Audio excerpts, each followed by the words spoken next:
Hello everybody, welcome to our Backgammon live stream number 113. And today we have a very special episode again. Today we will talk about a very interesting topic. It's going about cube strategy in a 7-point match. And we have a very special guest, and he promised me that today this will be all super practical stuff, all stuff you can use to your advantage in your very next match already. So let's welcome our very special guest and good friend, Dirk Schiemann. Hello. Hello, Rainer. Thank you for having me. I'm looking, have some worried glances here because right now the world is falling apart seemingly around me. Big thunderstorm is coming or just started. So I hope the internet connection will hold. So let's just hope for the best. But it really looks a bit scary here right now. Yes, here it's, even though we are quite a few hundred kilometers apart, here it's quite similar. So let's hope for the best, that we still have a good internet connection and we can keep this stream running. Yeah, so today Dirk will give us a presentation, or he will repeat his lecture he gave 2 weeks ago at the tournament in Beaulieu. So maybe, Dirk, you want to say a few words as an introduction to this lecture? Yeah, the way it started is Patricia Ray, the organizer of the Beaulieu tournament, invited me to the tournament and to give a lecture there, and like in connection. Oh, now doors. I don't know what you're hearing, but okay, I will just continue. And so in connection to my book, The Theory of Backgammon. And so I started thinking, I said, yes, of course, I would like to, but then I started thinking, if you go out there in a lecture and start with math or formulas or stuff like that, probably you will lose the audience rather quickly. So I will close the windows. I mean, this is really okay. So at least we get some extra action here for free. So that's live, guys. But I'm pretty sure Dirk will be back in a minute. At least you can see now his wonderful board in the background.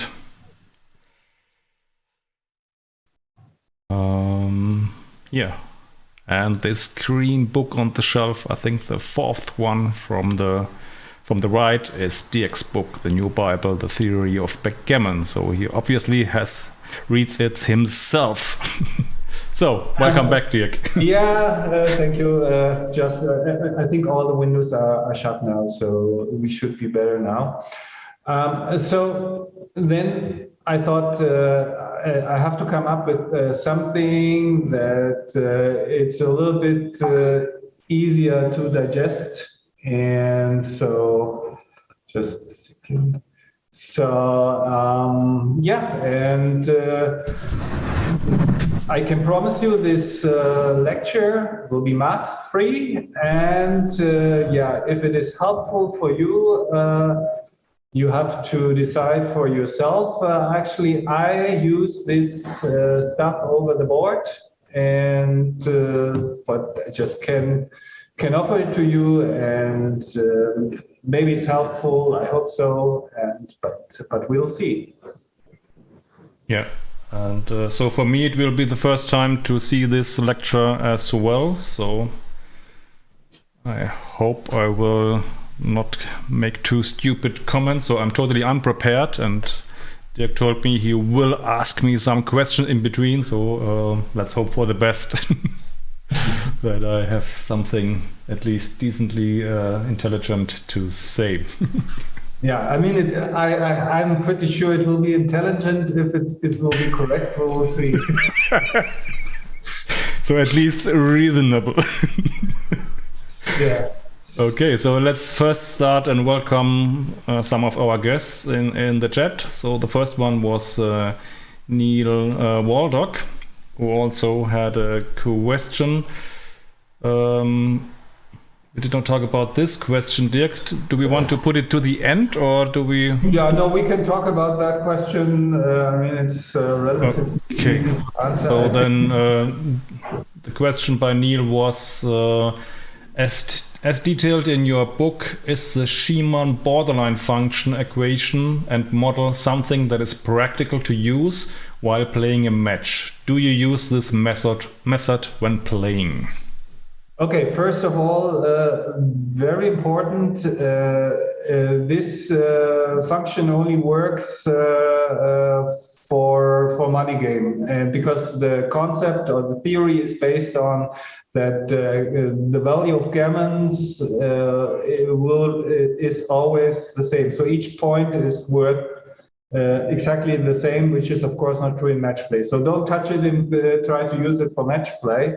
For money, I use it, but what I do, I have memorized some key numbers. For example, 20-30. So that means when I think my gammon deficit is around 20, I need to win 30% of the games, and then I have a take. So, or another number, 15, 70, 27 and a half. If I think my gammon deficit is 15, when I think I win 28% of games, then I can take. So that takes needs, you of course have to practice estimating gammon rates, and yeah, you have to start somewhere, of course.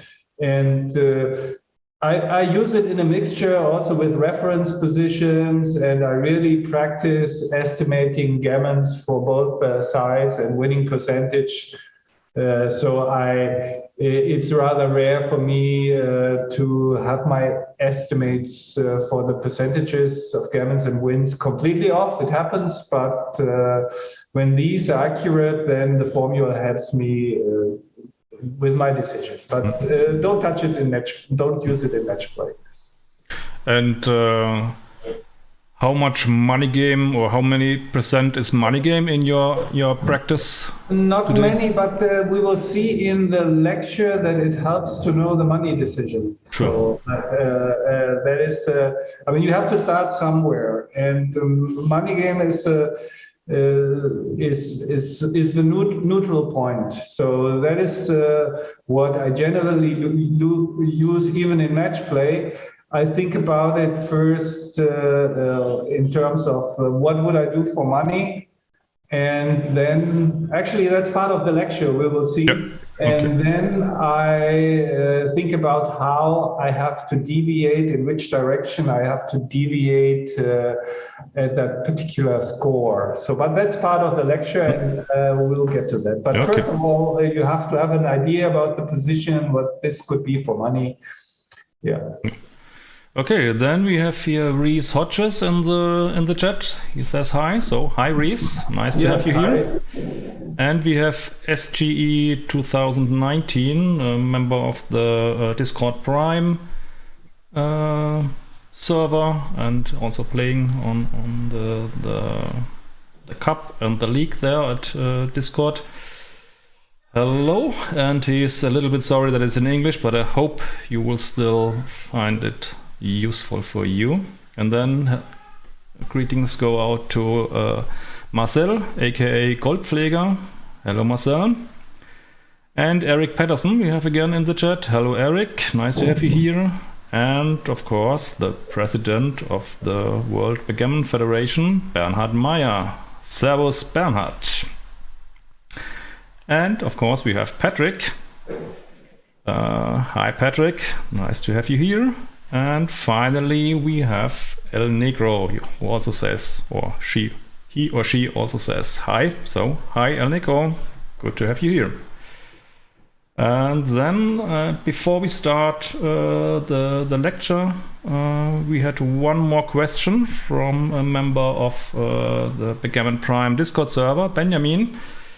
And I will share or show you the screen that Dirk has prepared, and I will briefly wrote or try to translate what Benjamin was asking. So he was talking about this position, and he was quite shocked or that white here has no proper redouble here. So important is here the score. So white needs 3 points to win the match, and black wins 5, and white already owns the 2 cube. So Benjamin was aware that the take point is 16% here, and what bothered him a little bit is that when you go to the dice distribution on XG, you also see the percentage of market loser, which was quite high.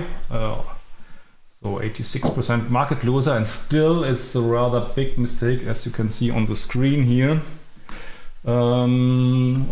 Already a small blunder to double here.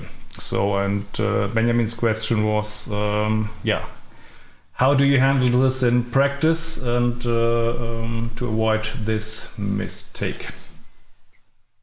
Okay, so what I first would notice is, I mean, talking about market losers and positions, there are 2 dimensions to them. The number of market losers and the size of market losers. By how much do you lose your market usually when you do it? And by far the most common variation here in this position is that both sides don't roll a double and then get to a 2-roll position. And you should know that a 2-roll position, you still have 14% when the other side is on roll. And so your take point is 16 from black's point of view, but you still have 14 in the position. So it's a pass when we get to a 2-roll position, but it's a rather small pass. So the market losers, most of the market losers are not that big. Of course, there are some very big market losers, namely when the side on roll rolls double. But this is compensated by the sequences where white doesn't roll a double, but black rolls a double. So if you have double, then the game will be played on an 8 cube, because black will immediately recube to 8, and then white is in very bad shape. And key to all this is, first of all, what I just mentioned, the market losers are not very big. That means white, after not doubling and the sequence no double, then white can take away a lot of equity from black with the cube, namely 14% winning chances by then cubing black out. And the other thing is, which is generally true for these scores, when you have a lead and you think about recubing, when things go wrong, you lose a lot more than you can win when things go fine. What I mean by that is, if white succeeds with a double and wins the game and the match on 8, that gains 16% match equity compared to just winning it on a 2 cube, the game, that is. But when things go wrong, then if white doesn't double, white still has 50% match winning chances, because then the score would be 2-2. But by doubling, then white's chances would be 0. So the cost is 50%, the potential cost, and the potential gain is only 16. So that is a strong indicator that you have to be very careful. Or if you see it more technically, there is this thing called doubling window. So that's the window where the cube action double take can be correct, basically. Then with these big leads, with the leads and the recube, the window is very small. and you should be, as the leader, rather close to the upper limit. That's the technical, but maybe you can forget about the technical stuff here. 2 points are very important. A lot more to lose than to gain. And if things go well for you, in the most common variation, you still can use the cube, the recube efficiently. So that's the intuitive explanation. But you can also calculate where your doubling window starts. I think it's like 76%. So yeah, you win 79, and it starts at 76 and ends at 84. So you're actually closer to the bottom than to the top with this percentage. So that's another indicator that probably a double is incorrect here, a redouble. That is. So these are all kinds of, but this is a relatively easy position. Once it gets more complicated, because here in this position, if you know the references, you know the percentages.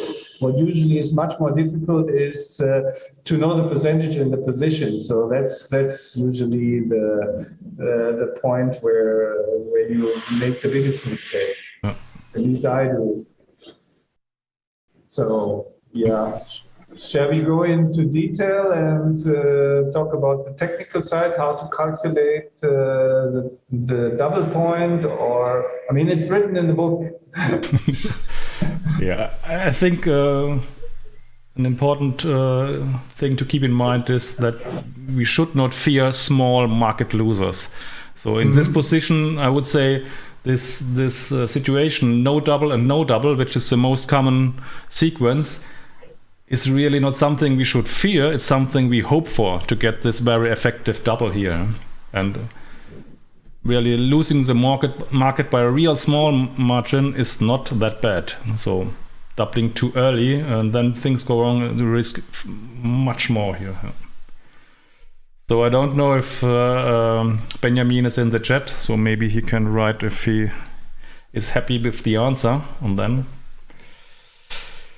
I would say that you can or should start with your lecture regarding. Okay, then we start.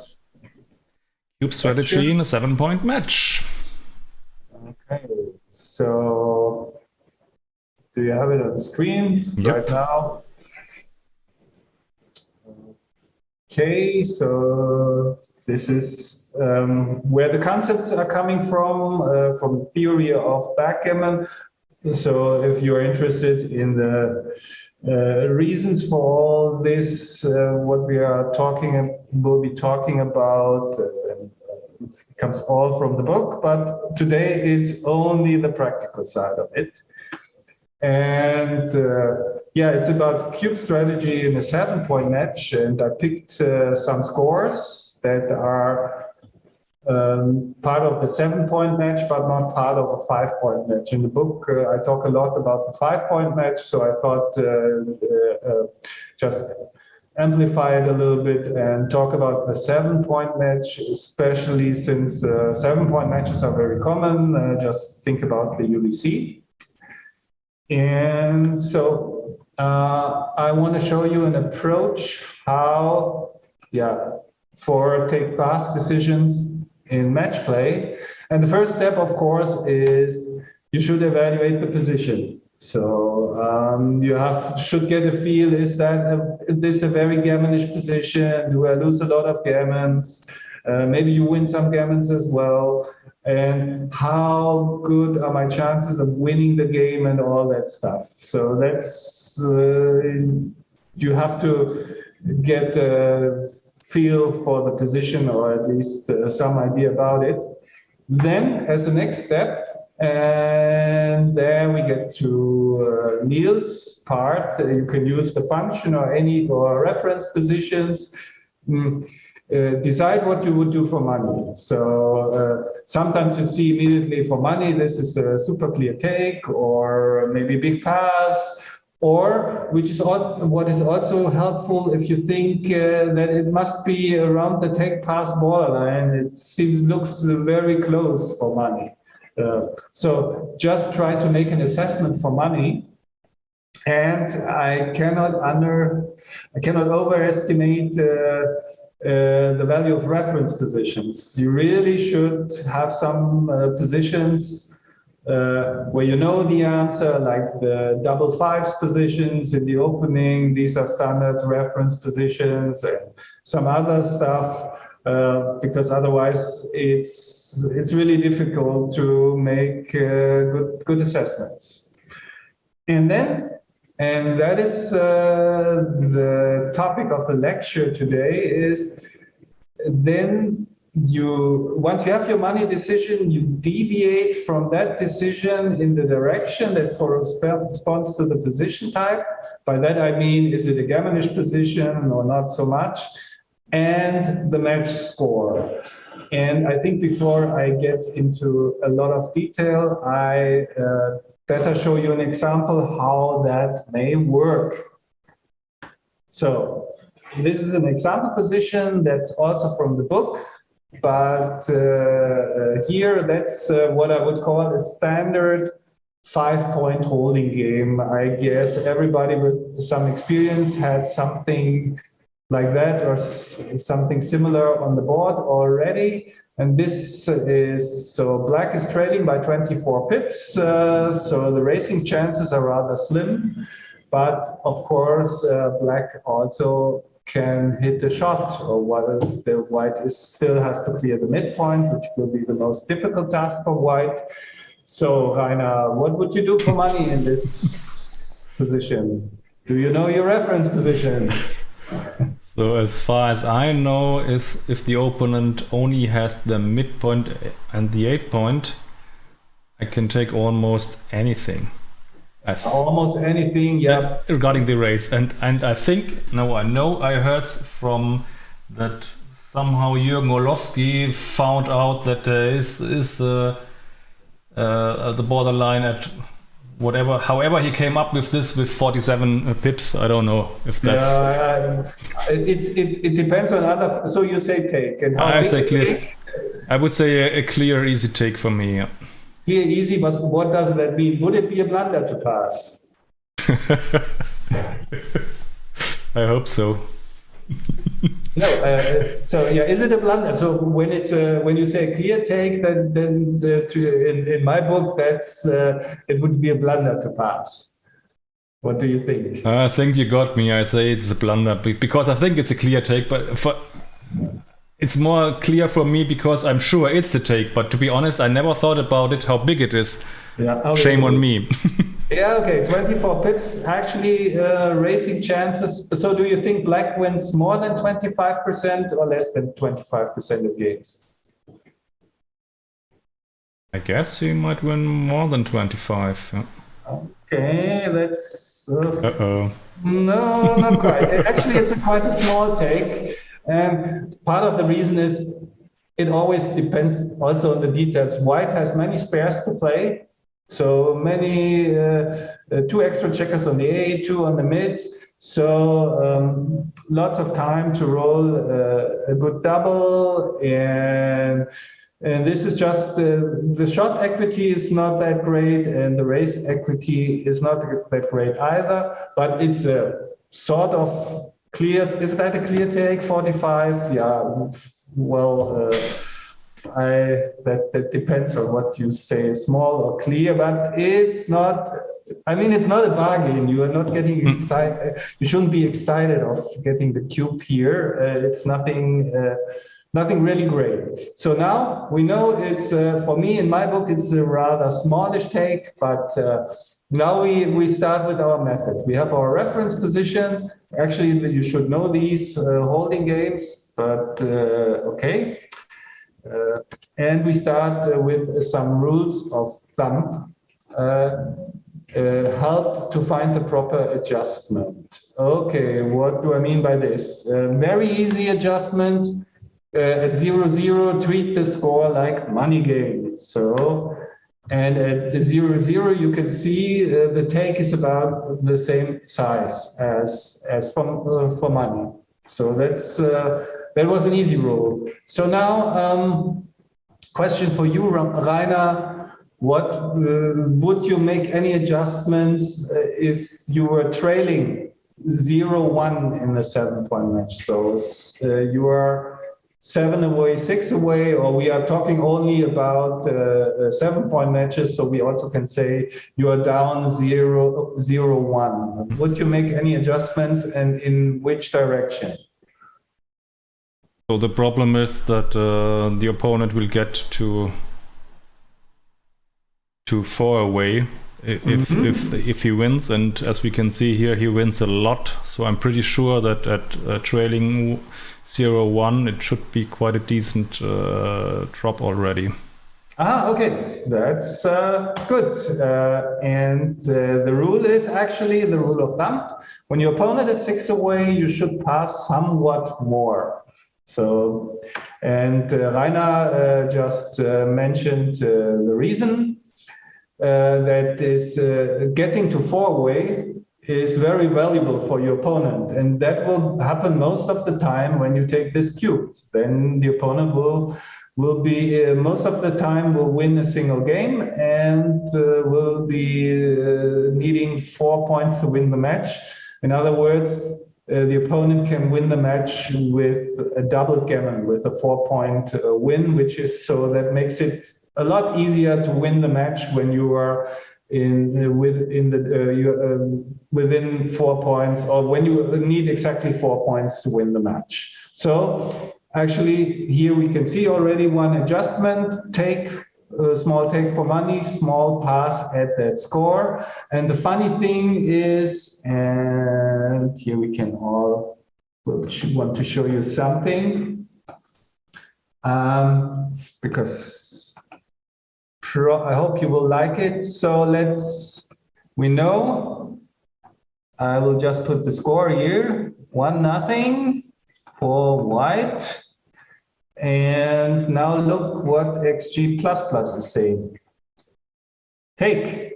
So totally wrong. So this is one of these, I described that in the book and talk about the reasons.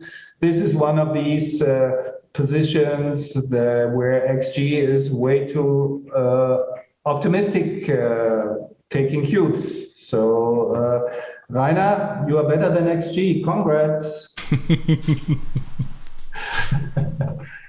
Oops, that was okay. That's the wrong slide. I think we should be here. So you can see with the rule of thumb can be helpful. Then, and these rules of thumb mainly are based on how many points our opponent needs to win the match. So another rule of thumb: when your opponent is 5 away, you can take more in non-gammonish positions. For sure, you know this rule, Rainer, I'm pretty certain. And no surprise, now it would be a blunder to pass. So we have a big shift towards taking more at that score. And what about when you are down 3-0? Rainer, what would you do? With 3-0.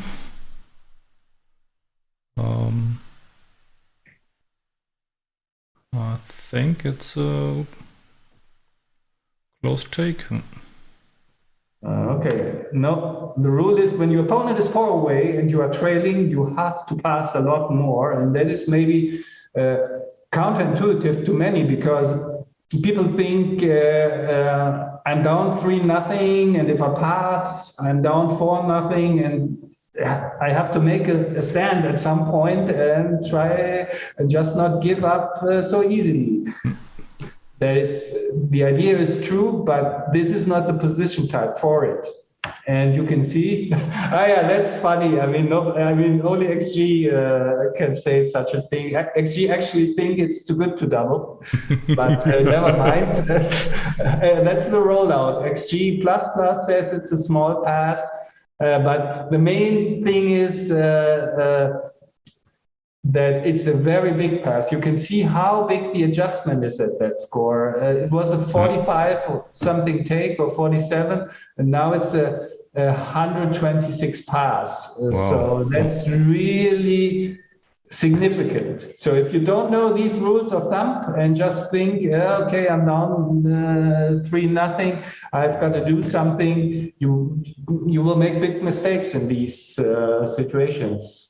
So that's, I was surprised myself how big this adjustment is, but it's really huge. Again, the reason, if you give up the 1 point, then the opponent is 3 away, which is, of course, also valuable to win that point, but not as valuable as the next point, which gets the opponent to 2 away, because at 2 away, you can win with a single game on a 2 cube or with a non-double gammon. So you have many more chances to win the match, ways to win the match, I should say.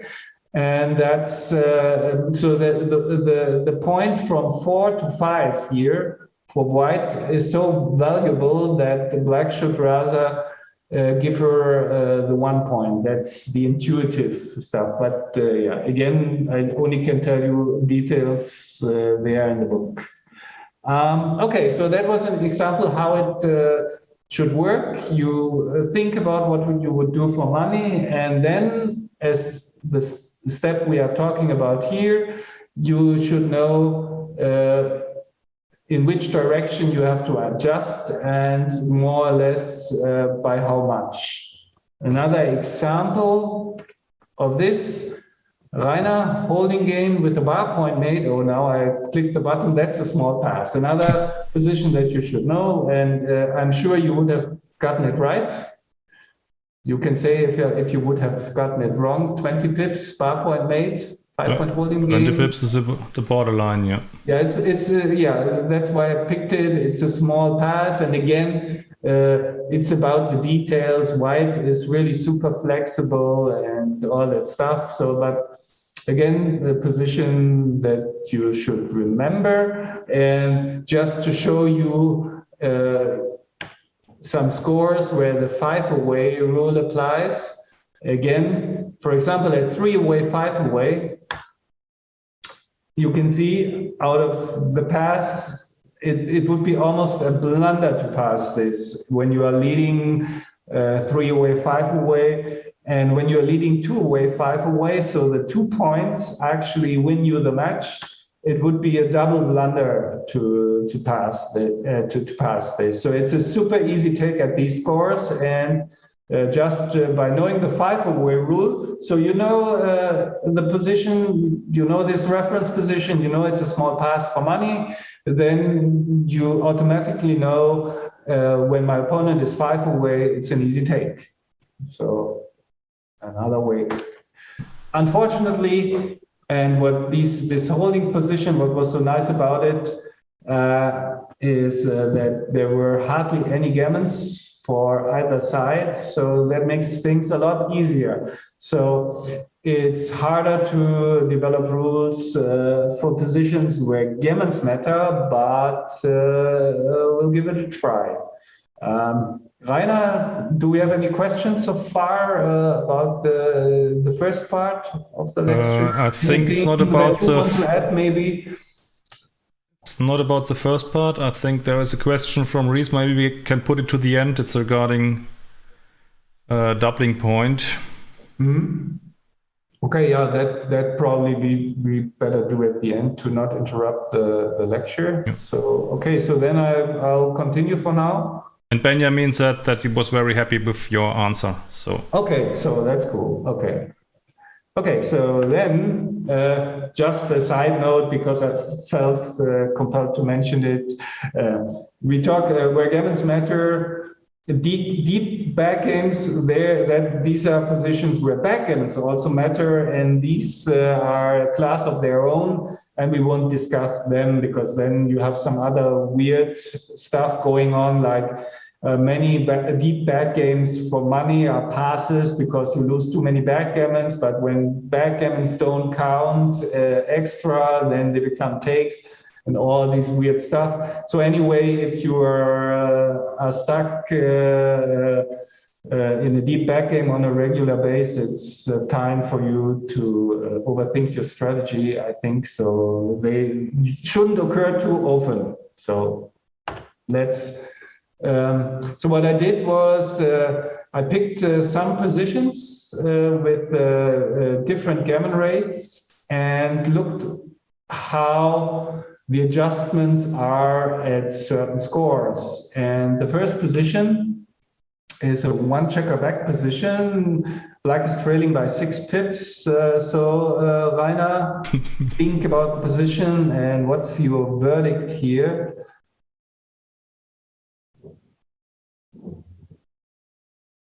So I think it's I would take with black. Will take. And how big the take is? What do you think? I think still very clear. So very clear. Yeah. Yeah, you sound a little bit shy now, and no, everything is fine. It's clear take. Yes. So and now we will also notice that the white's gammon wins. The gammon rate is below 10%. A good reference for gammon rates is the starting position. In the starting position, either side wins a little less than 15%. So gammon. So in this position, white actually wins fewer gammons than in the starting position. So it's really not a very gammonish position. And the reason is white's main game plan is not blitzing. White wants to build the prime and contain the black checker and cruise to victory. And white's gammons are more happening. And while white is doing that, black will make crossovers if he cannot escape the back checker, and the gammon will become will get more unlikely. And the gammons happen more by accident, like white rolls double sixes or something and starts a blitz. But blitzing is certainly not white's main game plan, so gammon rate is relatively low. So now let's look at some scores. And first, let's compare 7 away with 6 away, 6 away. Any thoughts? In what way 6 away is different from 7 away, 7 away? What do you think? Yeah, at 1-1 to 7, the opponent already threatens to go to this 4-away score. Mm-hmm. So, yeah, the 6 away rule basically. Yeah. Opponent is 6 away. And so what would be the conclusion then? Then it's probably a pass when it's 1-1 to 7. Yeah, a pass. It's getting closer. It was such a clear take that it's still a take. It's getting closer. It's a big shift again to towards the pass. So it was a 1200. 120 take, and now it's a lot smaller. So 1-1 is a score where you have to be a lot more conservative, or a lot is too much to say, but if you adjust, you have to adjust to the conservative side. Maybe it's a pass when it's 0-1, because now I get also to 4 away if things go right. Yeah, we will look at these scores. So that is the two. But you're right. Next, it's an adjustment again when you're trailing 0-1 to 7. Again, a big adjustment towards the conservative side, and with leading 1-0, it's not so much. So it's a much easier take leading 1-0 than trailing 1-0, because trailing 1-0, it's again the 6 away rule. The opponent is 6 away, so we have to be more conservative. But since the position was such a clear take for money, it's still a take, but a lot smaller. And you can see it when you lead 1-0 in these position type, there is not such a big adjustment. And what about 0-3 and 1-3 to 7? Is that a position where you make a stand, or still now the 120 take becomes a pass. What do you think? I think it should still be a take. Certainly a take. Nope. Oh. Again, a huge adjustment. And I was surprised myself about the magnitude of the adjustment towards passing when you are trailing 0-3 and trailing 1-3. So that's really huge adjustments that you have to make. Actually, that is what I learned from when preparing the lecture, that I wasn't adjusting strong enough at these scores. I thought there is some adjustment to be made, but you see it's huge. 120 take, now a 50 pass. I don't know, that's, for me it was rather surprising. So at least in these position types, still not many gammons. Win rate is not so great for black. So we will keep that in mind. In the end, after the positions, I'll show you some conclusions and some observations. So, but let's go to the next position. And that's a priming game with relatively low gammon rates. What would you think? How many gammons? I mean, the black doesn't hardly wins any gammons. That is relatively obvious because white has only one checker to bring home, and will be very hard for black to get a second checker. So black hardly ever wins a gammon. So what about black's gammons? How would you estimate them, or what would you think? How many gammons does black lose here? I think maybe 13, 14. Yeah, that's very good. And what would you do in this position?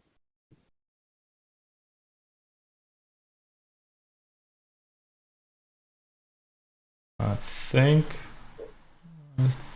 I will drop. You would drop. Yeah, but there are many paths still for black to win. For example, if white doesn't roll a 6 and black rolls a small number to close out white, then only one more 6 is needed for a re-cube.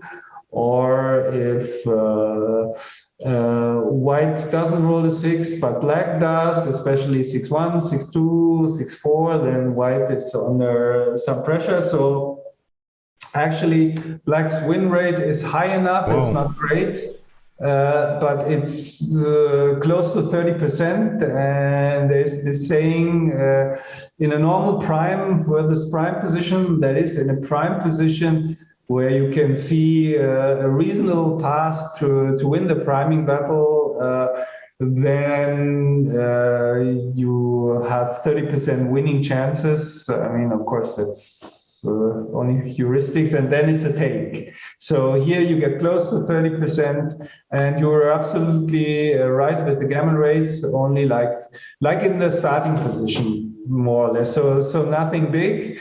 And so we keep in mind it's a 90 take for money. So let's look at the scores again, and we'll do that a little bit quicker. As expected, it's still a take for when starting a 7-point match, and at 1-1 it's take pass borderline. Again, big adjustment towards the conservative side, so we would expect that. And 0-1 to 7 and 1-0 to 7, you can see again the same adjustment. I do it a little bit quicker now because we pretty much would expect that. And what is notable, when the gammon rates go up, then you have to start adjusting more, it seems, when you're leading 1-0 in a 7-point match. Because the take is now it's pretty much the same if you're trailing the adjustment or leading 1-0. So that we can keep in mind. And so now a take finally in this priming position at 0-3. I don't think so. I'm too much worried about the losing the match with the gammon. Okay, so you lose some more gammons, and still pretty big adjustment towards passing. And then there's another reason why this is still a pass. One key ingredient to taking that score is that you sometimes get, when you turn the game around, to a gammonish recube. So that would be the dream scenario where you turn the cube to 4 and win the gammon yourself, and then you win the match. So this is not going to happen here, or hardly ever, because you don't win any gammons as the defender. And 1-3, what would you say? 1-3, the same?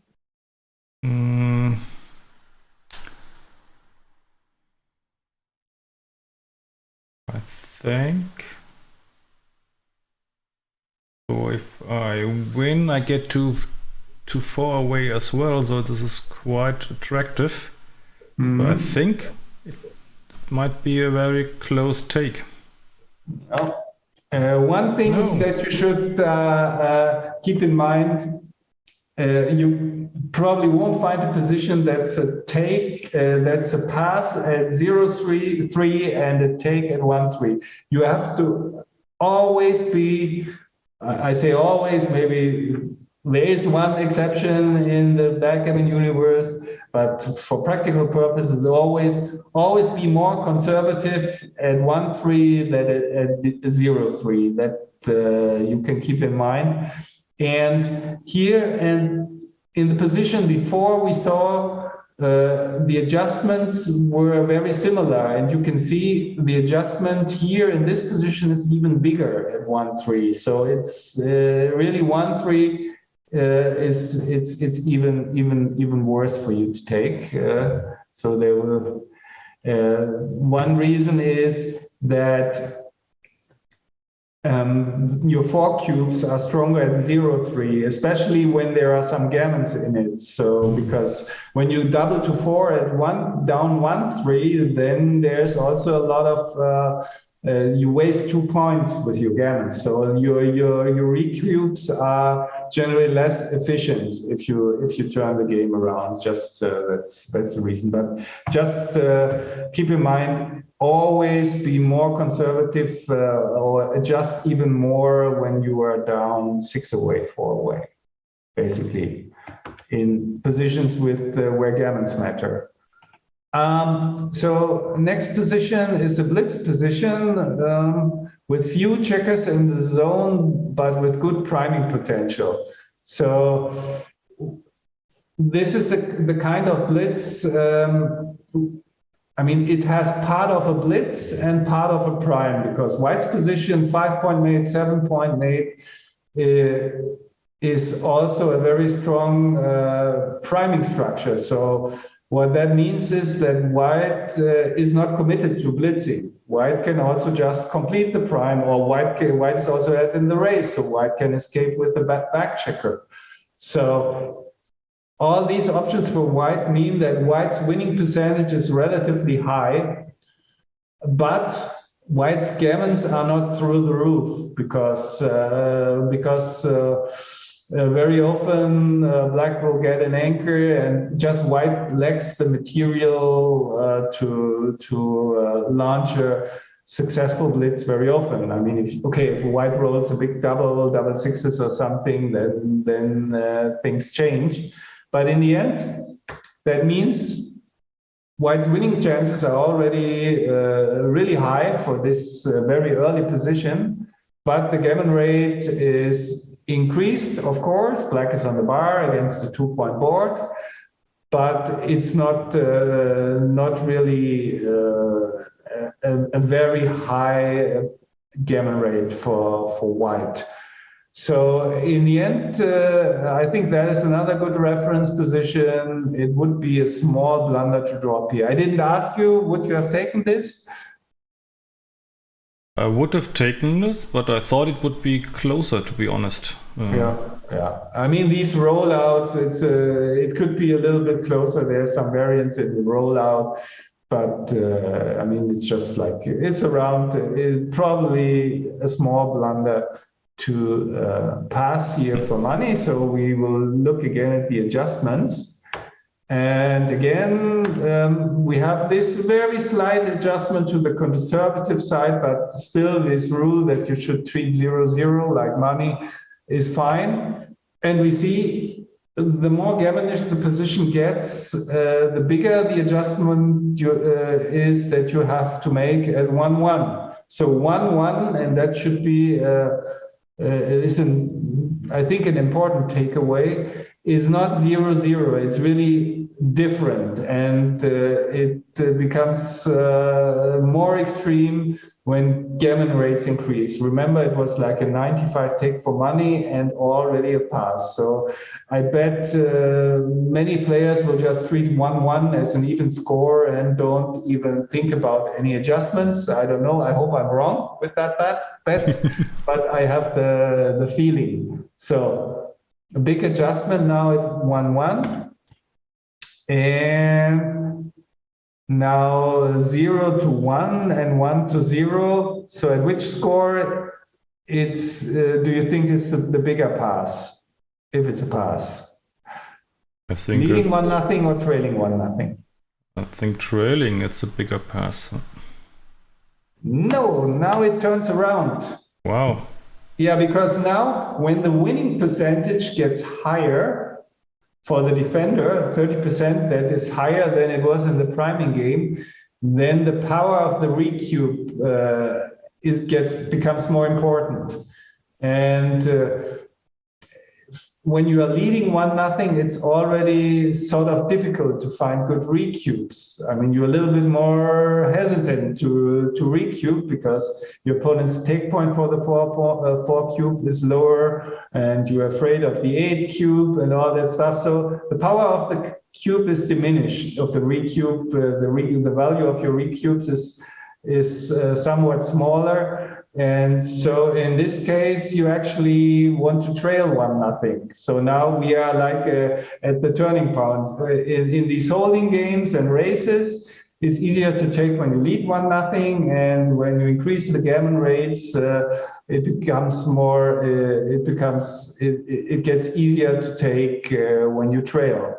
But still, even when you trail 1-0, you have to be more conservative. Just the adjustment gets smaller, and when you lead 1-0, the adjustment gets bigger. And now again, is this the score? Is this the position where you have to make a stand at 0-3? Maybe this is it.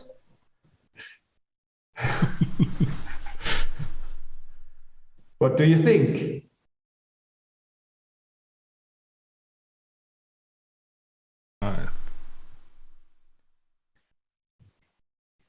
I think it's a take at 0-3. Yeah, that's correct. Now it's even a bigger take than for money. So what has changed? So now we have a switch. What has changed? Why is this? Why you have to adjust now rather to the other side, to take him more liberally? I think it's still because of the recube, where I kill opponents' gammons, and mine are quite valuable. Yeah. Finally, the defender black wins also some gammon. 6%. It's not great, but often on the 4 cube, the 6%. These gammons usually will happen on the 4 cube, and that is, I mean, you also, when you take this, you have to keep in mind you have to recube very aggressively at the first opportunity when you improve your position. You really have to be very aggressive. I just wanted to say, just ship it when you think you equalize the position. That's not true, but you have to be very aware that you have to be very aggressive with your recube. So at 1-3, are we at least now in taking territory at 1-3? Probably, if it's a take, it should be smaller. I mean, 95 take for money, 111 at 0-3. Should be a smaller take than the at 0-3. But you think it's a take? Yeah. No, at 1-3, it's always, and again, that is what I learned from preparing the lecture. 1-3, it's always a big adjustment. It never changes, basically. You always have to make this big adjustment towards passing. Gammonish position, non-gammonish position, doesn't matter. So now here you can see the separation of the two scores. At 0-3, there's a point when you win enough games and also win some gammons as the defender, when you really can take like for money or even a little bit more liberally. At 1-3, it's simply not going to happen. So that's very important to note. And the final position, now we have the all-out blitz. I mean, this position has all the indicators of a pure blitzing position. The lower points are made, so white won't have a chance to revert to a priming game. And black loses a lot more gammons than in the position before. More checkers in the zone, and white's main game plan, or actually the only game plan, is blitzing. So that indicates lots of gammons. But on the flip side, it's a lot easier for black to turn the game around. If black manages to make an anchor, then all of a sudden these checkers on the ace point and 3 point from white that are very useful for blitzing are really liabilities, because they are sort of, they're checkers. And so black can easily turn the game around after anchoring. So in the sum, you can see white's gammon rate now is really extremely high, like 38%, something like that. But black's winning percentage is also a lot higher than in the position before, and black wins more gammons than in the position before. The end result is it's again a take for money. And anything else that occurs to you regards this position? Would you have taken, or?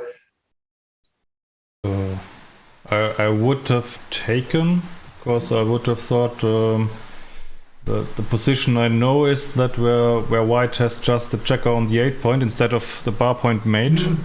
Yeah. And there I know it's a closed no double, and now he has this extra checker in the zone, so I would have hoped for a close take here, yeah. But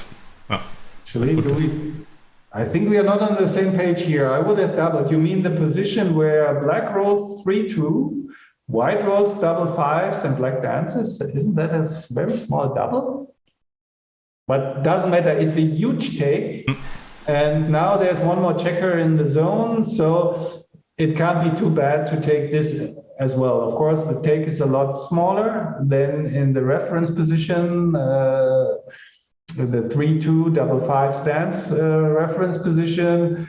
But yeah, it's still a small take. And this is, by the way, what Rainer just showed you. This is the way how you work from your reference positions, that you know to make better decisions on other positions. So Rainer knew the super easy take in the 3-2 double fives position, and now he evaluated that the improvement for white is not big enough to make it a pass. So that's what you did, right? Yeah. Okay, so let's look again at the scores. So we have 0-0 to 7. You can see when the gammon rates go up, there's actually a little bit of an adjustment towards passing. But the technical reason is that the gammon value is slightly higher than for money, but I won't go into that. And as expected, the deviation at 1-1 with the gammon rates going up is even bigger, and it would be almost a blunder to take this. And now you know what to expect when winning chances go up 0-1. Still an adjustment, but it's almost like 0-0 now. So the adjustment gets even smaller because trailing, then you have more recube power. And when you win a lot of games, you can use the recube efficiently quite often. And as expected as well, the adjustment at 1-0 is again bigger towards passing when gammon rates and win rates go up because the difficulty of getting to efficient recubes. So that was all expected. And I guess you know now what to expect from 0-3. I guess it's a pass. 0-3. Didn't we have it that when the gammon rates and win rates go up, then at because of you have to adjust to the other direction? Because of the recube. Yeah, because of the recube rig, and the effect gets stronger and stronger the more games you win. So you can see the adjustment towards taking more liberally is even more pronounced here at this in this position than in the what was it the other blitz position where you where it was like money. And I said it already at 1-3. It's just not gonna happen. It's always the adjustment towards passing. Would be a blunder to take. So these scores, when gammons matter and win rates go up for the defender, are really differ a lot from each other. And in the non-gammonish positions, they can be treated similarly. Okay, so time for some conclusions. Observations first. So what we saw is that at 1-1 and 1-3, basically there's always a shift to the conservative side, and the magnitude of the adjustment remained similar, not identical, but there's always a certain adjustment towards passing. And I talked about this already. So when you lead 1-0, in the non-gammonish positions, you basically don't need to adjust, but when gammon rates increase, then you have to adjust more. And when you're down 0-1, it's just the other way around. But really, what's always the case at both scores is that if you make an adjustment from your compared to your money game decision, it has to be always to the conservative side. So there might be some outliers, but it's hard to imagine a position where you can take more liberally at the 1-0 score, either trailing or leading. And 0-3, that's the score that I find most interesting, because actually when you change the position type, the direction of the adjustment changes. That means in the non-gammonish positions, there's a big adjustment towards passing, and in the very gammonish positions, it goes into the other direction. So, and I just mentioned it already. What also is important, is the magnitude of the adjustments, that you have an idea how much you have to adjust to what you think is correct for money. And then there's this, what I call a magnitude 0 adjustment, like the score 0-0. You only make adjustment. So what I would do at 0-0 is, if I wouldn't know if it's check or pass for money, and I would flip a coin for money, then it can't hurt to be conservative, a little bit more conservative, and pass. You have seen all the adjustments. They were very small, but they were all to the conservative side. So that is what I call a magnitude 0 adjustment. And then the scores 0-1 and 1-1. that's a magnitude 1 adjustment. And what I mean by that is, when you think a pass would be a blunder for money, then you should take at both scores. So if you think that it's not a blunder to pass for money, then you probably can't make a big mistake by passing at this score. So basically you shift one blunder, so magnitude 1, towards passing, and I think you would be fine. So when you're at that score, do you think it's a blunder to pass for money? Then you should take, otherwise you can pass. And then the magnitude 2 adjustment, that's our 1-3 score. Basically, you should only take when you think the pass would be a double blunder. So that's more or less the magnitude of the adjustment you have to make. Actually, for me, it was very surprising how big the adjustment is at that score, and it seems like in any kind of position. Is that surprising for you, Rainer? Or and you can, even if you think it's only a single blunder, so an 80 mistake for money to pass, that you still have to pass, to still have a pass at that score, so that you have to shift that much towards the passing side.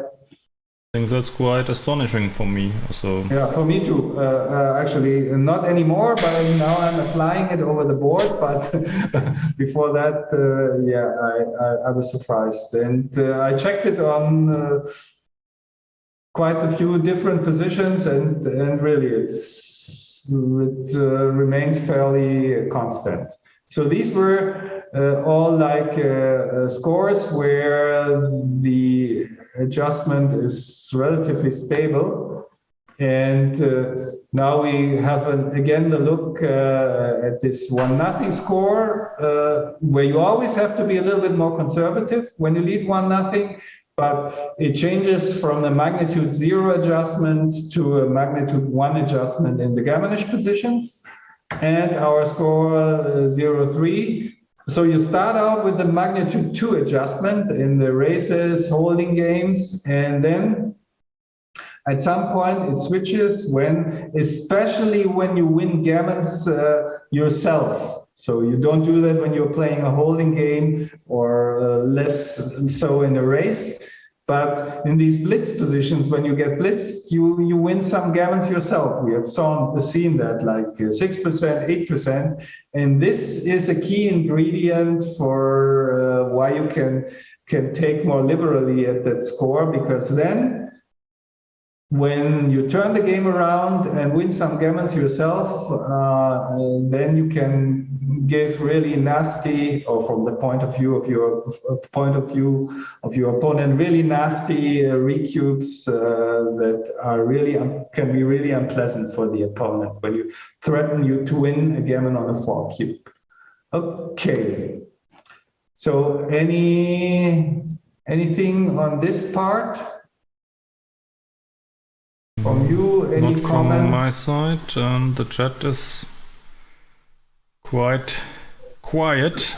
Quite quiet, digesting maybe the information.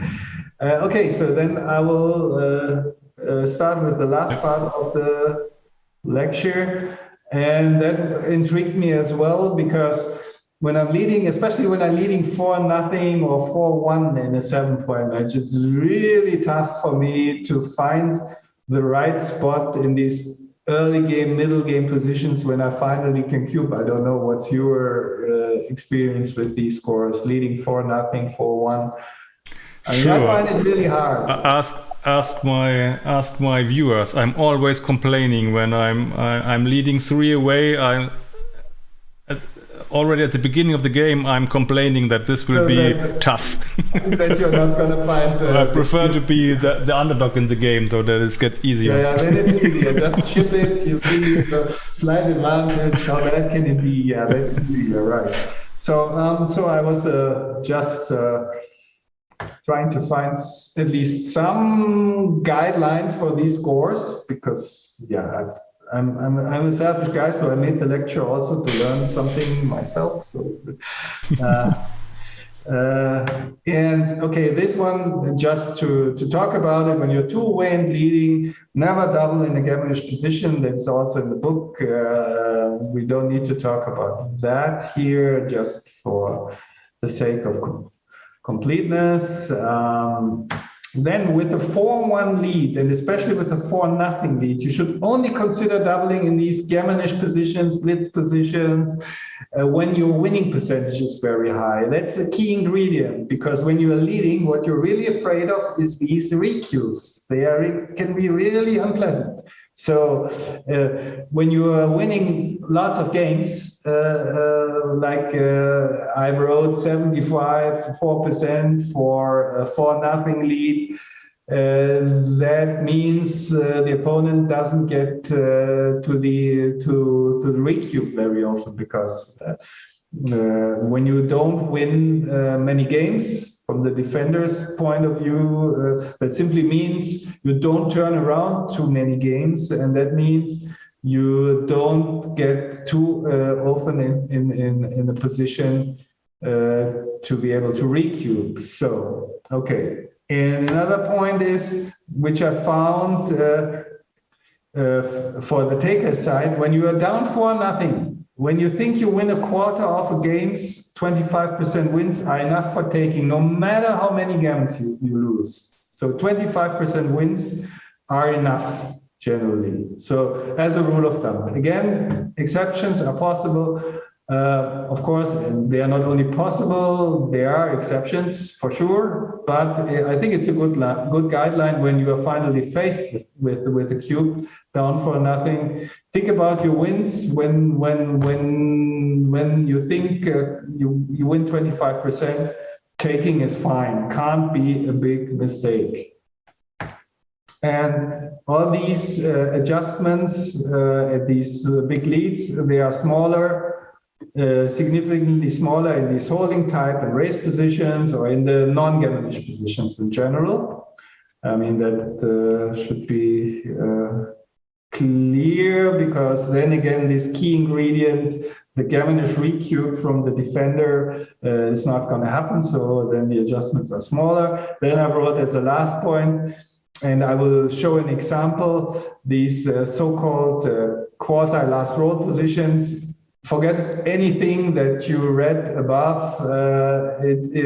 All these rules don't apply.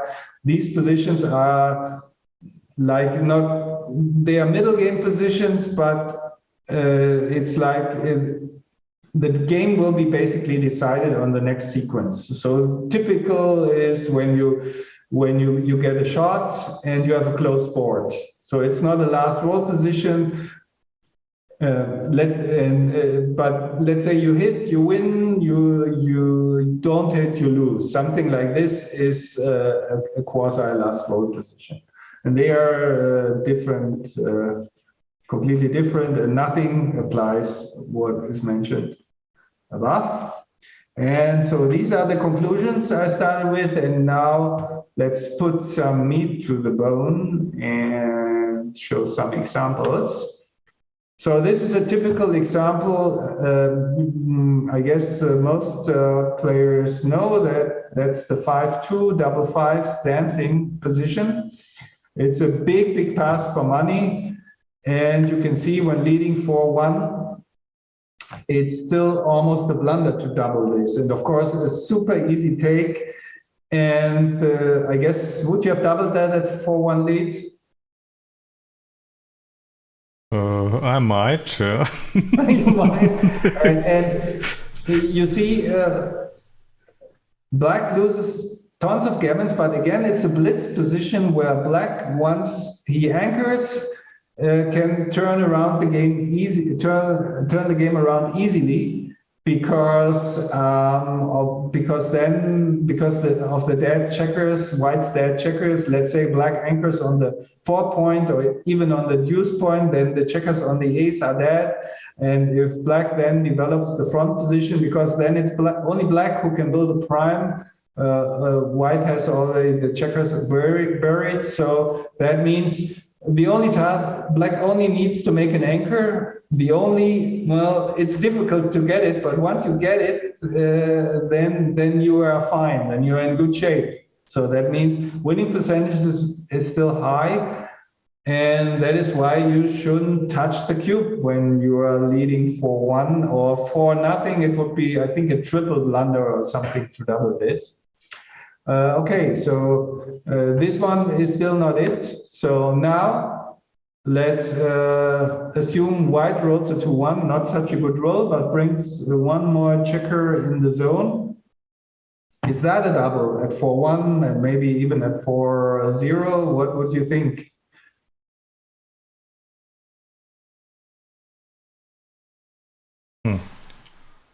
Definitely getting closer, but since it was such a big no double, I guess it's still a no double here. No, it's a clear double. This is finally, now you get with the extra builder. Okay. You have it's a lot more difficult for black to anchor because white has more ammunition to attack. Like let's say black rolls enters, white doesn't make an inside point. There are more builders to do that, but doesn't make an inside point. But if white brings more material down and black enters only with one checker, then white has good chances to make that point. So it's just harder for black to anchor, which means that black's winning chances are now below 30%. And gammons anyway are through the roof, but you can now see the difference between 4-0 and 4-1. So clear double at 4-1 lead, but still a blunder to double at 4-0. So they are really different, these two scores. And yeah. Is it surprising for you how big the difference between the two scores, or is that what you expected? No, it's really surprising, I think. 240 take. Yeah, it's again a little bit the gammons. I mean, at 4-0, black wins 7% gammon still. So at 4-0, if you get to a recube, and then it's gammon go, actually. That's a gammon go score on a 4-cube.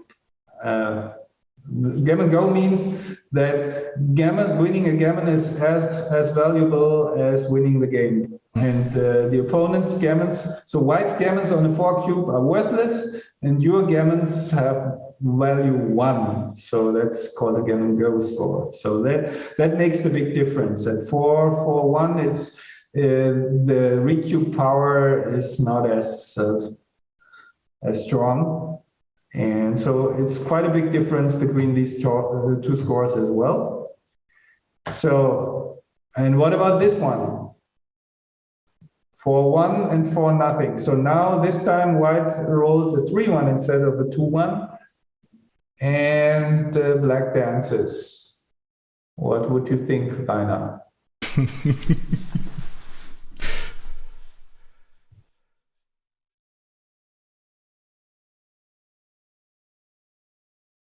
I guess this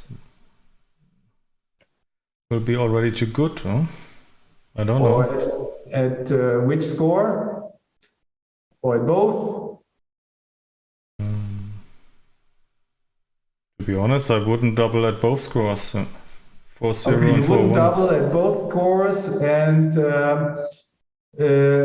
if white doubles, what should black do? I think I would drop, but I can already feel that it's at least in one occasion it's an error. Yeah, okay. Easy take still. So you can see that's why I came up with this 25% rule. I mean, you lose now 55% gammons, but you're over the 25% threshold. So how bad can it be to take? Again, the ingredient, simply these 4 cubes that I mean, it's still, from this position, it's hard to imagine that you ever can win a gammon, but yeah, it happens as black. And again, you see that actually at when you lead 4-1, you don't make a mistake not to double this, because actually borderline to go to double and a huge pass. So again, you can see the difference between the two scores. And and what about this position? 6-4. Black dances again. Is that better for white or worse for white?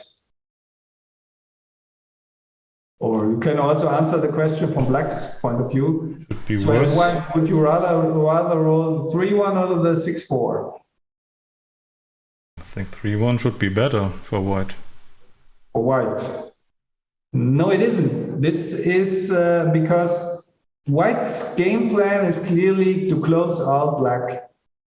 And this is a lot easier when the high points are open, because white's material to close out black is sitting on the midpoint. So, and the 5 and the 4 point are easy to reach. So white can bring the builders down, and it's a lot easier to make these points than the open 2 point. So this is actually a lot stronger for white.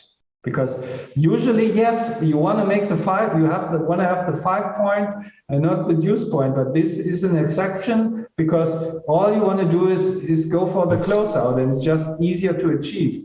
I mean, maybe you have noticed that sometimes when you are in the late stages of this closeout attempt, you even want to switch from a higher point to a lower point, because the higher point is easier to attack or to close. So I show you this position because this is actually, finally, we get into take past borderline territory for at this 4-0 score. And in the language of adjustments, it's actually a magnitude 10 adjustment. It would be an 800 blunder for money to take this.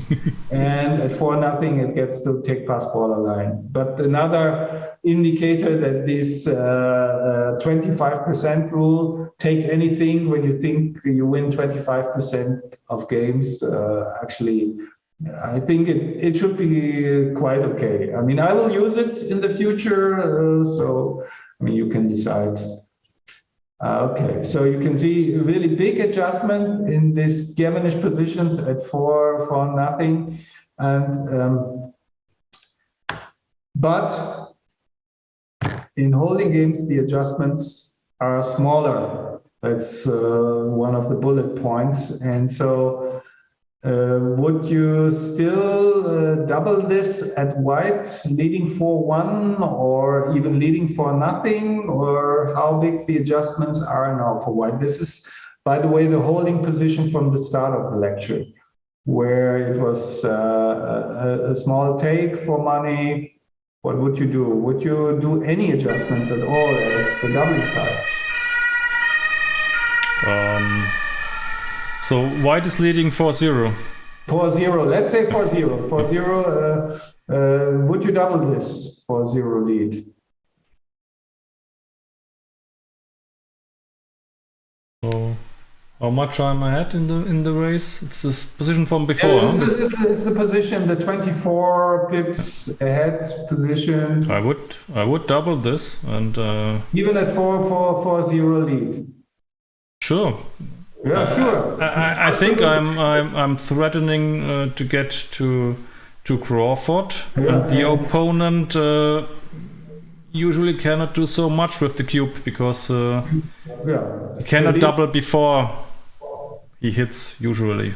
So usually, yeah. And and the key ingredient why you are so afraid of turning the cube to 2 is missing here, because there won't be any gammonish recube. So that's also a point. So don't do these adjustments these strong adjustments that you have to do in these middle game positions in the holding games, races, especially.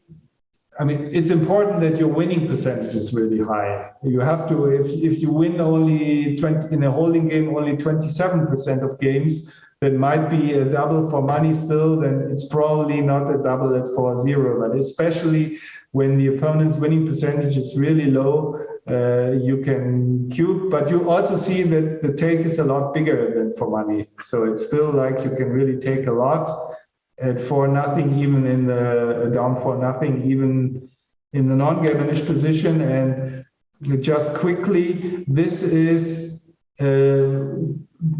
pretty much where it's borderline for black to take. This is this bar point holding game. This is the 5-point holding game with the bar point made. And like at this score, we're getting into passing territory when we get under 20% winning chances in this 4-0 score. But this just a side note, basically. But the important, really don't be afraid to double with big leads in these positions where there are hardly any gammons. Okay, that's just... And general guidelines have their limits. So wide and roll leading 4-0. That's the priming position that we had. What would you do? You lead 4-0 as white.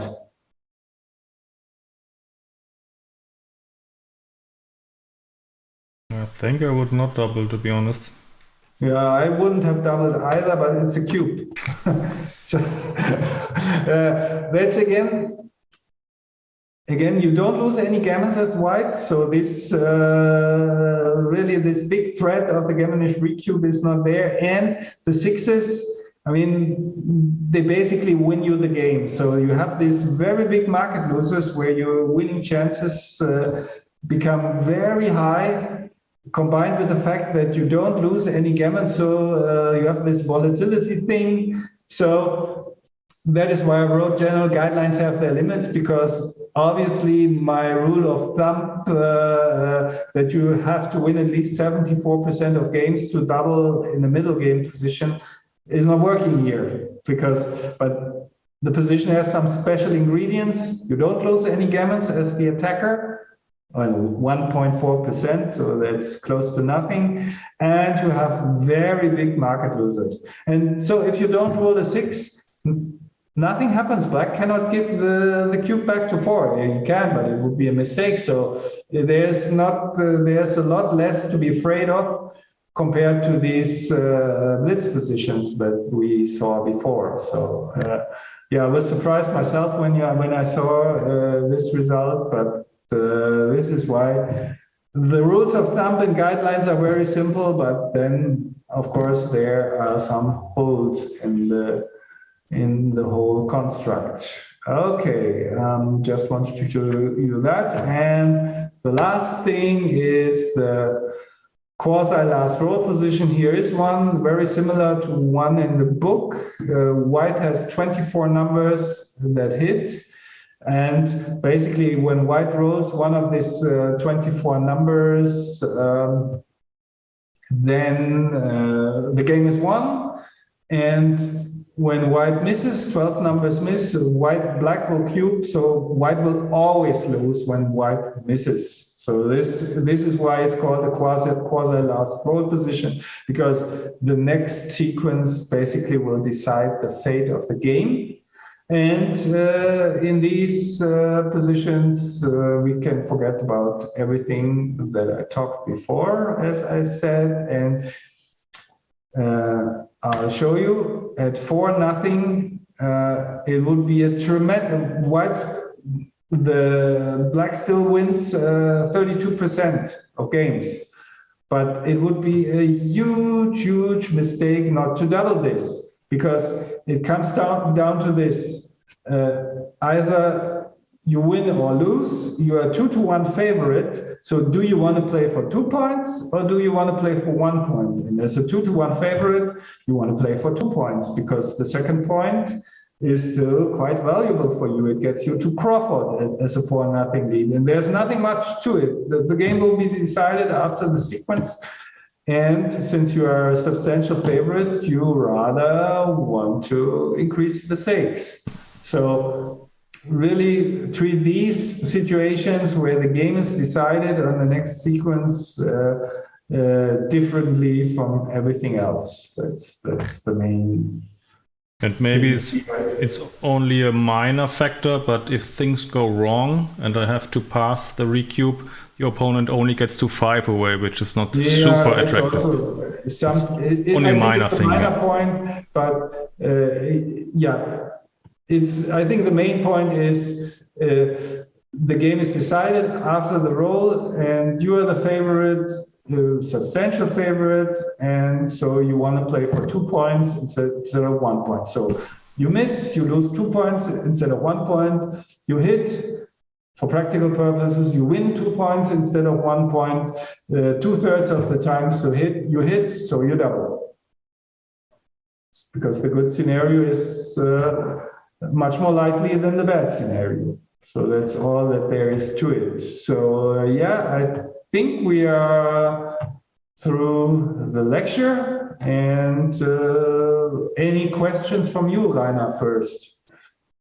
First of all, I have to thank you that you give us this all here for free, and I'm pretty sure that I will take a look at this video again at least 2 or 3 more times, because there were so many things which were quite really interesting for me and quite new, especially as this thinking about the recube situation then and things like that. So it was really full of valuable information and very interesting. So really, thanks. I learned quite a bit, actually. I mean, many things that actually surprised me that I didn't expect. So I was very happy. And also I did it now as a courtesy to the live audience, because as you mentioned, I think it's full of information, lots of information to digest.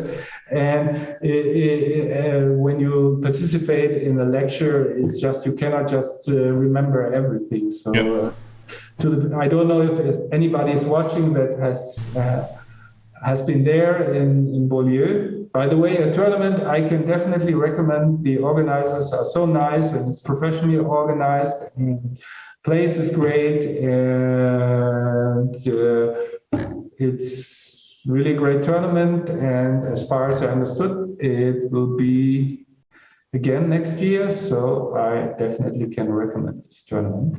Okay, cool. And another thing that I have on my mind, talking about videos on YouTube and valuable information and all that stuff. What is also really valuable, if you like the content that you see on the streams, so Rainer's content now here, please subscribe to his channel, because that is really important for people that make all the content. So if you haven't subscribed to the channel yet, and all other backgammon channels that you like, do it. It's really important for the people that invest so much time and effort to present you these things. So if you haven't subscribed yet, please do so now. Thanks, Dirk, for mentioning it. I forget it too often because you are just too modest and you don't want to. And as I have mentioned sometimes, is that especially reaching the 1,000 subscribers is quite a huge success, and gives us some advantages, because then you get the status of a YouTube partner with some advantages. So really push Rainer over the line, help be part of that.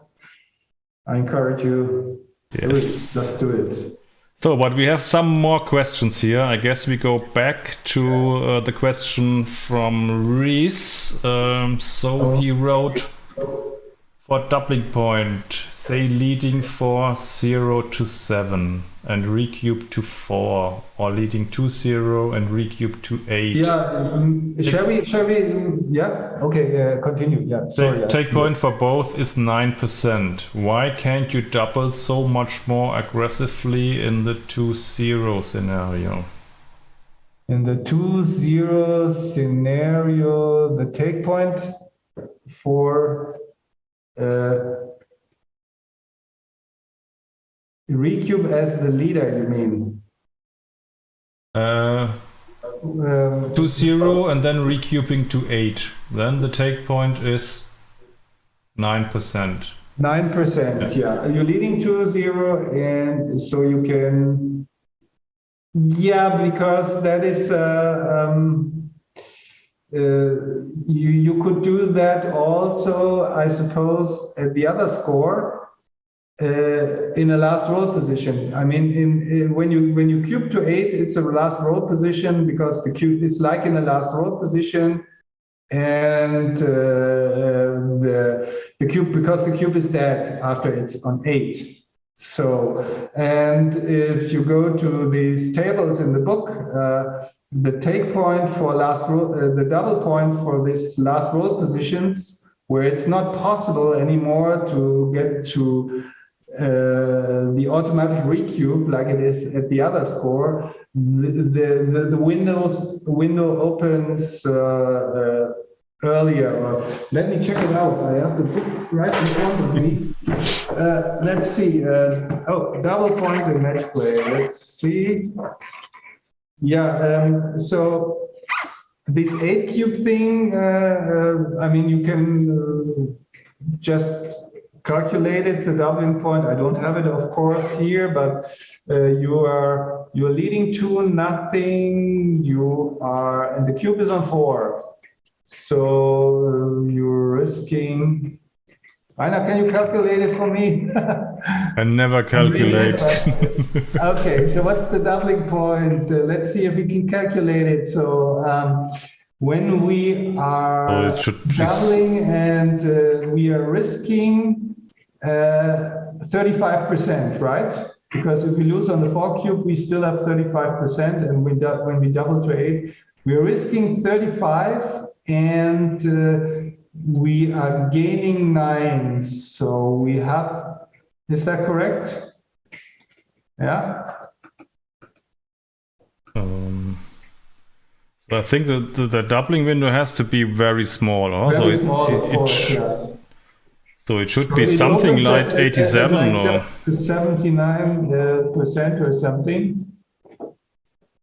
Yeah, I mean the window. I still don't get it why you can double so more aggressively. Yeah. I mean, it's like the window goes from according to my calculation, from 97.5 till it's till 91, right? So it's still quite. It's not super tight, the window, but it's basically. The other window there, you have this additional factor that it's not that you get another, that the opponent gets another recube in, and that makes the difference, I suppose. I mean, that would be my explanation, just my spontaneous explanation. So he doesn't have a position at hand where you.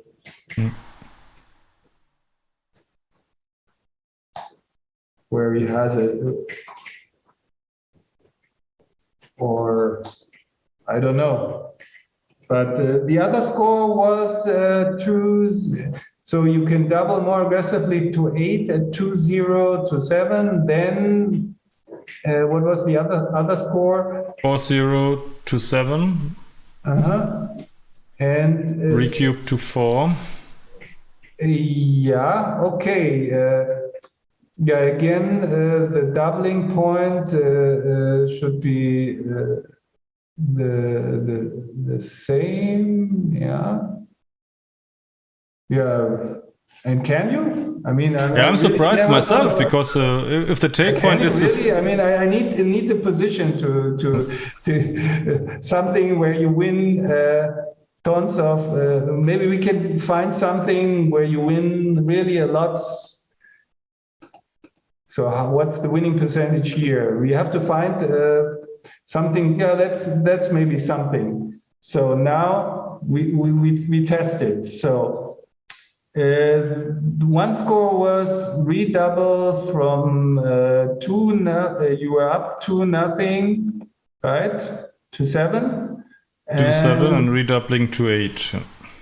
Yeah, redoubling to 8. Okay. So can you do that here? Yeah, you can do this, actually. And probably then then it's actually that's really great. We just found a borderline redouble. So now we have the perfect position by accident. So, and the other one was 4-0 to 7 and 3 cubed to 4. Okay. Yeah, and it's a huge no redouble. So there is actually. But did we have the cube on 4 on the other one? Yeah, we had the cube on 4. Yeah, but his argument is that we get to, if you don't double in both cases, we get to 6-0 Crawford. Yeah. And if we double, it's for the match, right? Yeah, but isn't it in this scenario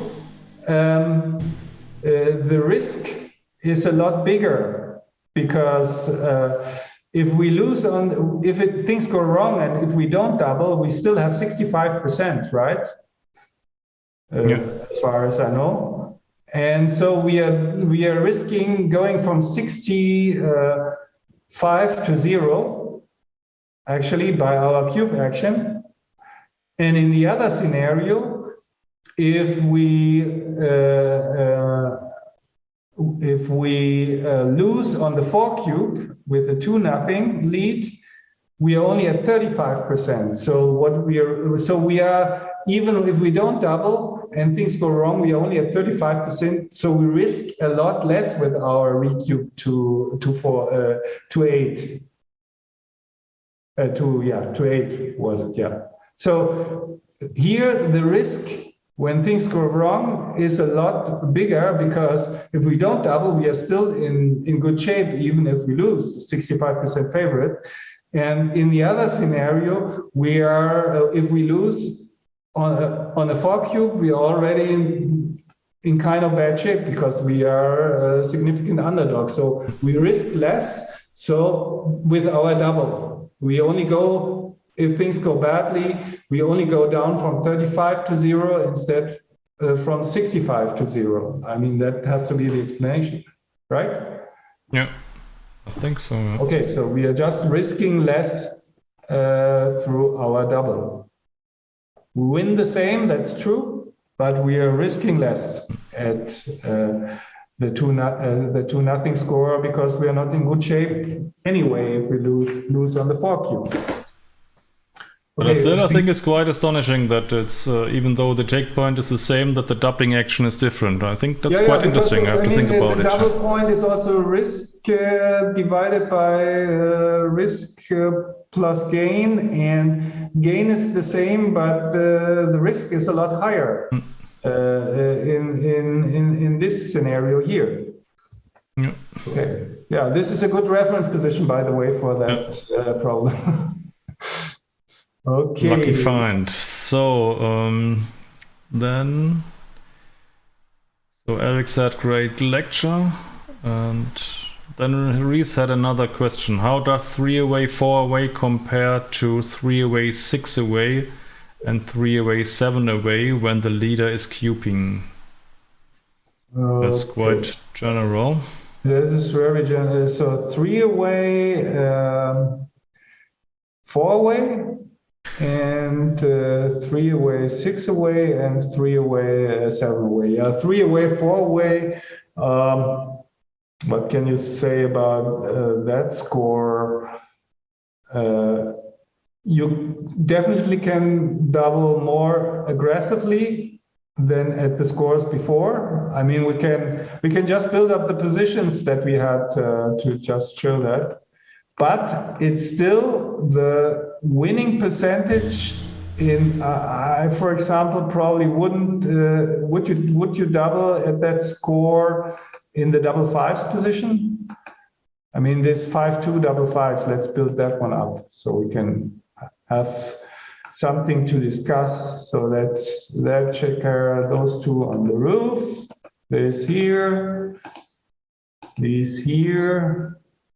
So I think white's winning percentage is still too high for my taste to double this. I should know this cube action at that score. So I feel like black is winning like 32%. I mean, I know at this score, if black wins over 33% of games, black has a so-called automatic take. I mean, that's also from the book. So, the automatic take. So I can't imagine that this is a double yet. So what would you do? We are improvising here, so we can make fools out of ourselves. So I think it's close no double, but I'm not sure. When my rule of thumb, my personal rule of thumb is when the opponent is so close to this automatic take winning percentage, then it just feels wrong to double. But maybe I'm wrong here. No double take, but what did I do? Is it that big? No. I think the position is wrong somehow. The position has to be wrong because white wins only. I think black is on roll. Jesus. Clear no double, of course. It's a clear double. Wow. I don't believe this. Actually, I don't believe that. I will start a roll. So the stream will continue for another hour because Dirk has to make a short rollout here. Sorry, guys. But I think XG, I wouldn't trust XG here. I mean, that's just, okay. Okay, but maybe it's maybe I'm wrong, but why is this? Because the take point is very high. Yeah, it's probably you can make a point for it. I should have known this. Maybe I should make a lecture about these scores. So I learned enough. I thought a take would have been a lot easier because you can just cube out your gammon. So, but at least to Ree's question, you can see now it's a lot. You have to be a lot more aggressive at these. I mean, remember that it was almost a blunder to double at 4-1 lead. But why is this? What's wrong? But you still don't quite, but yeah, the automatic, maybe the recube power. What is an argument for doubling actually at these scores, I find, is that when black gets to recube, also black has to kill his own gammons as well. So that's certainly a thing to consider, but that this is so close to a pass because, well, okay. So thank you, Reese, for the question. I just learned something. And of course, your opponent has to find the take.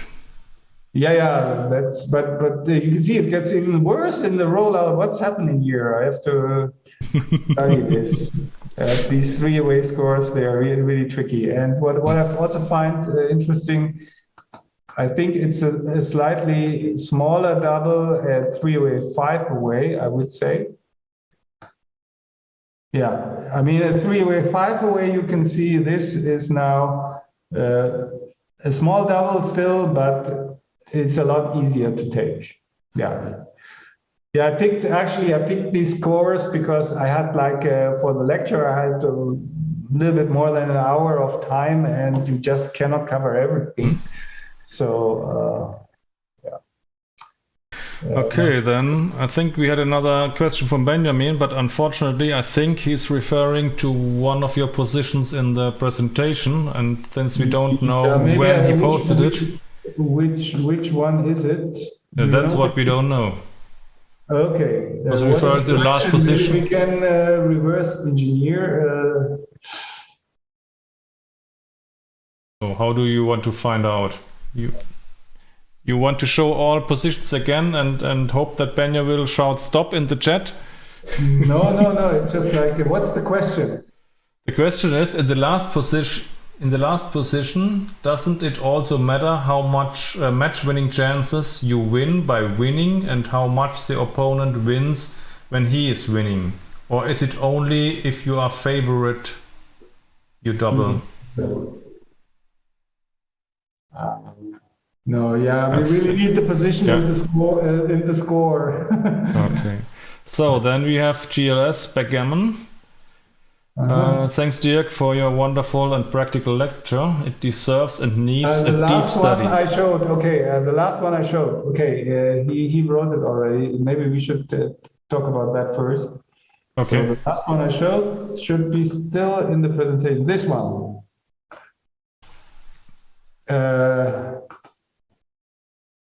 So,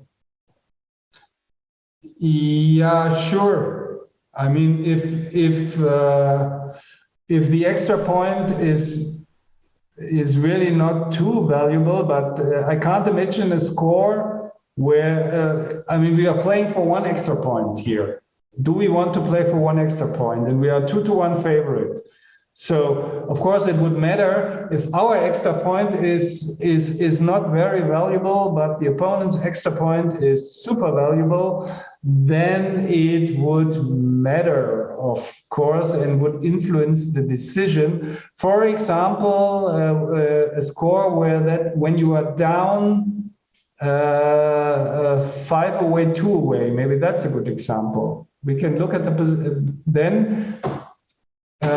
Actually, the opponent's extra point has a lot more value than your own. So if it's a double, still it should be a lot smaller. So that's a good point. Of course, I was assuming that the extra point is about as valuable for both players. Let me check if I can find the quasi last roll position. I think it's this one. Yeah, is this the one? Yeah. So now we have the XG. And so, for example, a candidate where this might not be a double is black leading 5-2. Do you agree that this would be a candidate for being a no double? If black leads 5-2.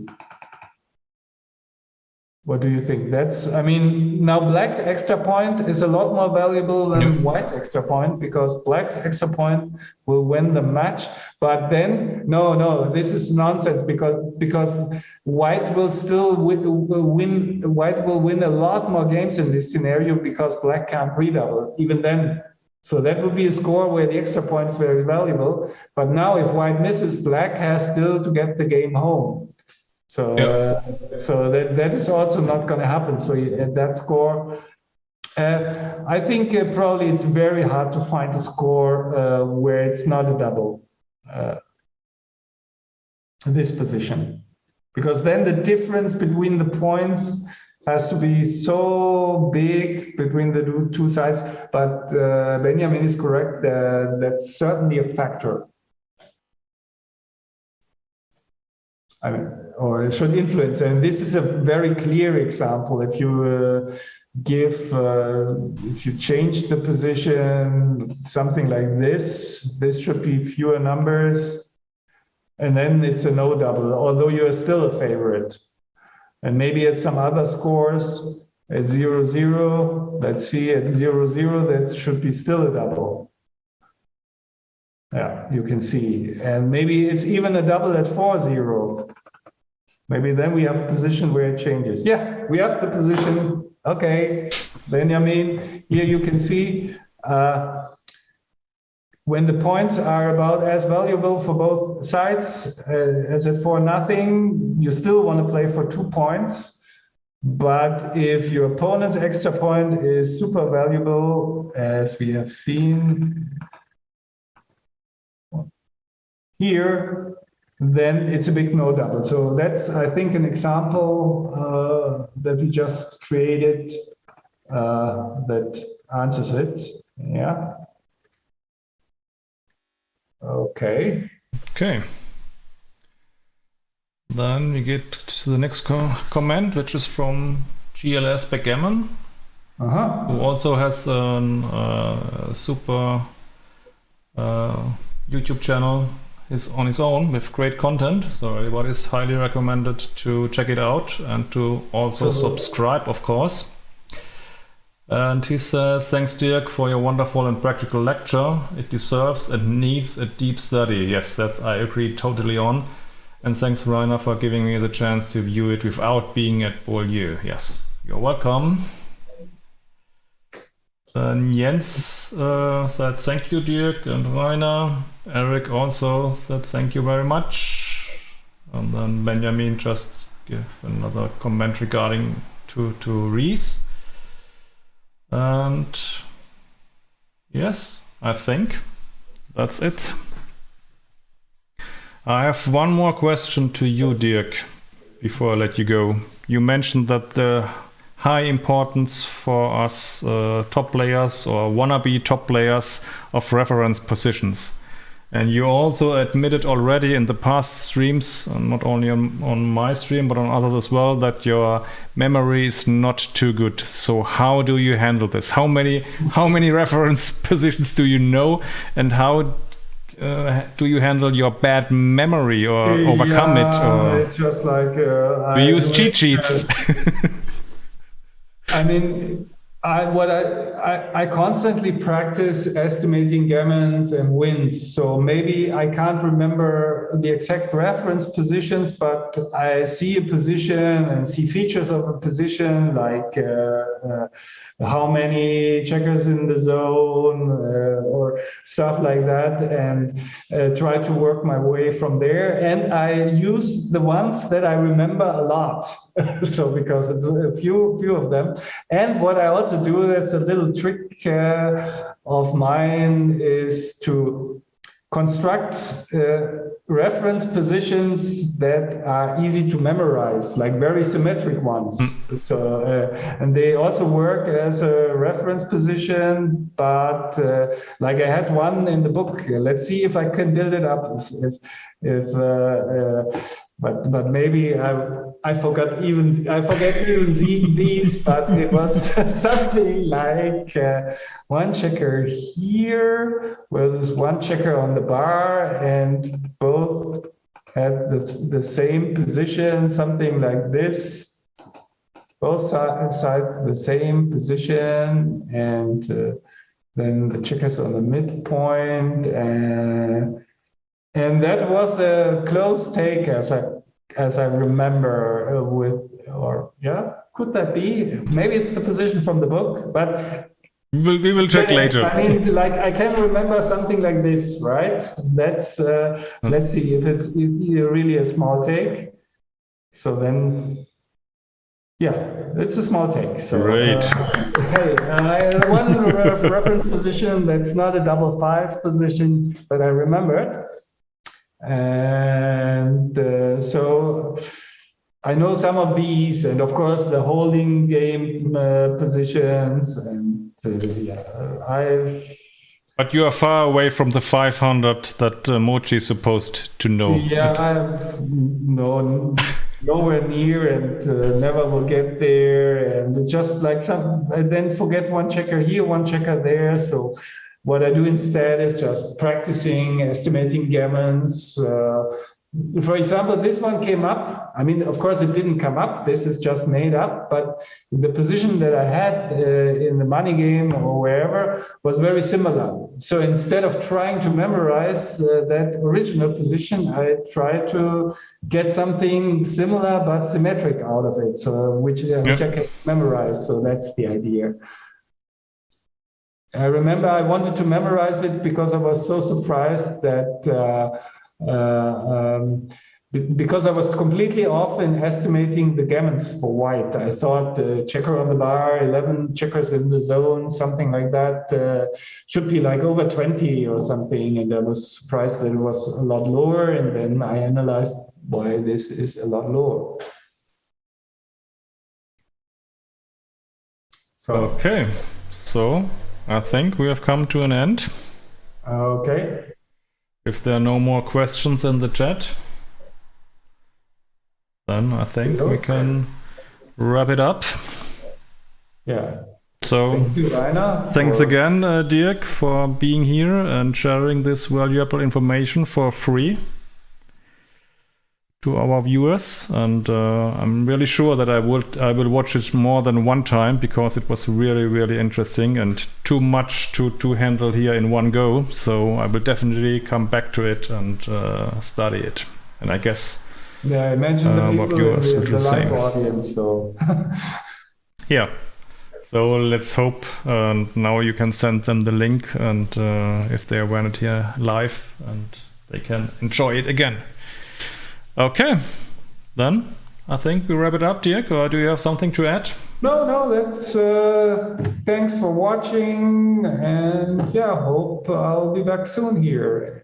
Yeah, you're always welcome. Thank okay, you. Dirk, then Okay. have a good evening. Bye. And You too. good Bye. night. Bye. So that was it for today. So we got almost 2 hours. I hope you guys enjoyed it as much as I did. So I'm really happy that Dirk did share this with us. And I will definitely come back to it and watch it a few times, because it's really important information, and I'm definitely sure that it will help my game and in my next matches. So I wish you all a good night, and see you next time. And as always, I love you all. Bye.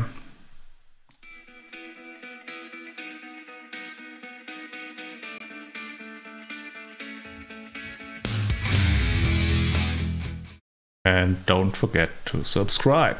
Thanks.